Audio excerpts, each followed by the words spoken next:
লঞ্চের ছাদে দাঁড়িয়ে থেকে মাহির ভাবছে, এই জীবনটা বড়ই অদ্ভুত।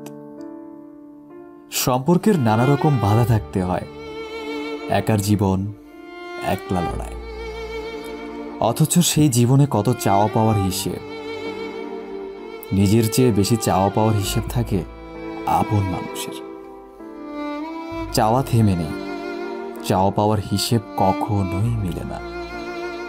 প্রতি মুহূর্তে আমাদের চাওয়ার সংখ্যাটা বেড়েই চলেছে, আর না পাওয়ার তালিকায় যুক্ত হচ্ছে নতুন কোনো না পাওয়া।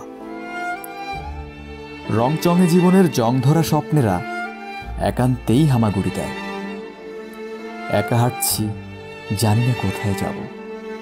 জীবন যেন কয়েকটি ছেঁড়া কাগজের টুকরো, আর আমরা উড়ে গিয়ে পড়ি এক এক জায়গায়।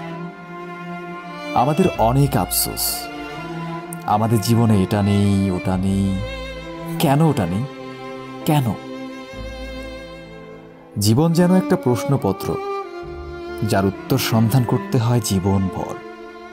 কখনো প্রশ্নের উত্তর জানা হয়, কখনো বা জীবন খাতার পাতা শূন্য রেখে নতুন ঠিকানায় পৌঁছে যেতে হয়। কবিতাটি সাইফুল ইসলামের প্রথম উপন্যাস নীলুফার জীবন থেকে নেয়া জীবন ছবি উপন্যাস থেকে নেওয়া হয়েছে। উপন্যাসটির ফ্রি অর্ডার চলছে। উপন্যাসটি পেতে উপরের দেওয়া লিঙ্কে গিয়ে অর্ডার করুন অথবা লেখকের সাথে যোগাযোগ করুন। ধন্যবাদ।